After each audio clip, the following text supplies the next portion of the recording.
शर्म तो बहुत आई मुझे यह कविता बनाने में, लेकिन मैं लज्जा क्यों करूं बहनों की इज्जत बचाने में। जय श्री कृष्ण। एक अजनबी को देखते ही मैंने खो दिया था आपा, बाली उम्र में बहकते कदमों को मैं कैसे रोकती पापा, बाली उम्र में बहकते कदमों को मैं कैसे रोकती पापा। 16 बरस की बाली उम्र में कन्या को 32 की उम्र के लड़के से प्रेम हो गया। लड़के ने किया आई लव यू कहकर प्रपोज, लड़के का भी लव यू टू कहकर हाँ हो गया। लड़के ने कहा घूमने चलोगी, लड़की ने मना किया, लड़का रूठ गया। उसे मनाने दिन रात में बहुत रोई थी पापा, क्या करूं क्या ना करूं उलझन में खोई थी पापा। उजड़ गई संस्कारों की खेती जो तुमने बोई थी पापा, उसे मनाने एक रात संग उसके सोई थी पापा, उसे मनाने एक रात संग उसके सोई थी पापा। बस एक बार मर्यादा तोड़ना था, उसे तो बस जिस्म से जिस्म जोड़ना था, फिर यह कार्य निष्दिन होना था। कभी होटल तो कभी पार्क का कोना था, कभी होटल तो कभी पार्क का कोना था।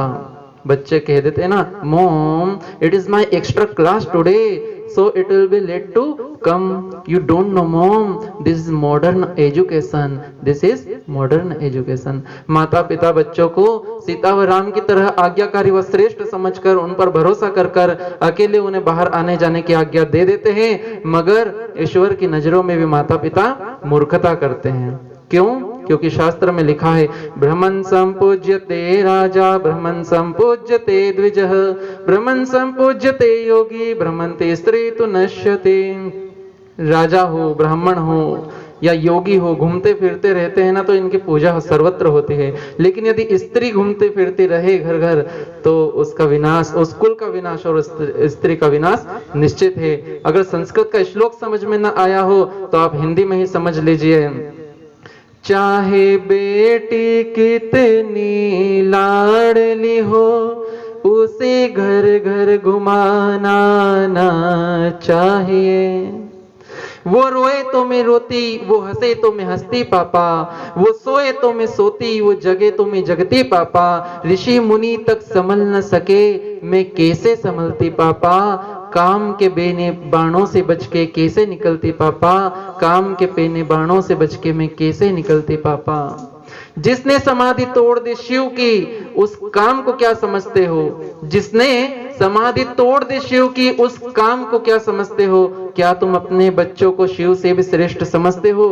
क्या तुम अपने बच्चों को शिव से भी श्रेष्ठ समझते हो?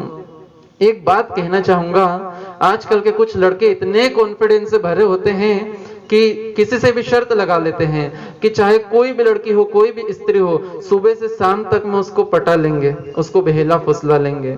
तो शिकारी है कुछ लड़के भैया, मतलब साफ है कि आपके घर की बहन बेटी या कोई भी स्त्री बाहर अकेले सुरक्षित नहीं है, कभी भी किसी के भी प्रेम का शिकार हो सकती है। सावधान सावधान।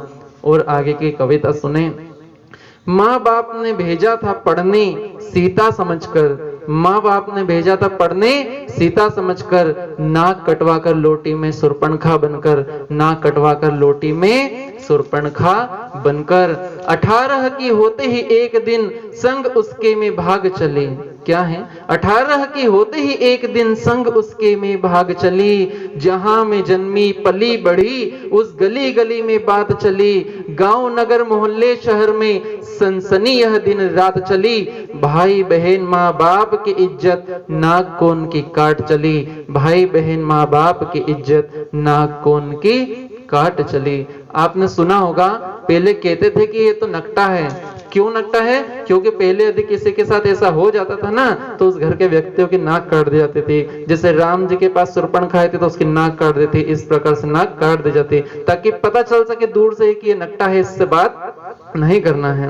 अब जो 18 की उम्र की बेटी भागी है 34 की उम्र के लड़के के साथ में, भागने की खबर सुनकर माता पिता मुंह काला होने पर और नाक कटने पर हार्ट अटैक आता है उनको और वो मर जाते हैं। लेकिन बेटी पर इसका कोई असर नहीं होता, क्योंकि वो तो उसकी जो दुनिया है उसमें बहुत खुश है उस लड़के के साथ। अब भागने के 2 साल बाद ये जो लड़की भगी थी ना, 2 साल बाद ये माँ बनती है, और माँ बनते जैसे ही इसके हाथ में अपनी बेटी आती है उसी समय से इसको अपने माता पिता की याद आने लगती है।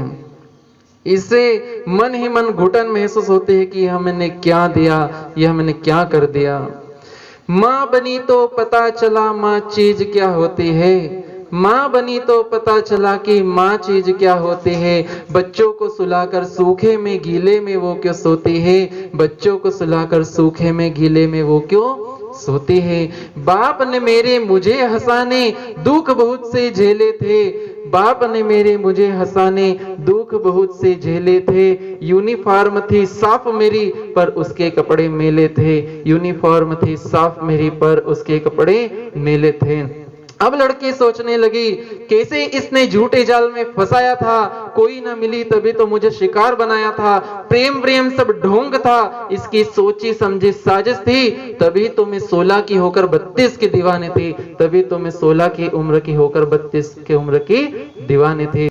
लड़की को पता चला कि प्यार व्यार कुछ नहीं होता। 16 साल की उम्र में मैं तो छोटी थी, लेकिन यह तो 32 का था। मैं तो अपने दिमागी केमिकल हार्मोन रस रसायन जो बचपन में बनते हैं इस उम्र में, बाल्य उम्र में, मैं तो बिगड़ रही थी। लेकिन इस लड़के को तो पता था जो मुझे भगा कर लाया ये मेरे माता पिता का कातिल है और मैं भी अपने माता पिता की हत्यारिन हूँ। वह ऐसी चिंता करते करते यह लड़की मर जाती है, और जो वो लड़का है जो 36 साल का हो गया है उस लड़के की याद में 2 आंसू भी नहीं बहाता है। उसका अंतिम संस्कार करके नए शिकार की तलाश में निकल पड़ता है। फिर किसी को ये फंसाएगा, सावधान सावधान सावधान। जय श्री राम, जय श्री राम, जय श्री राम।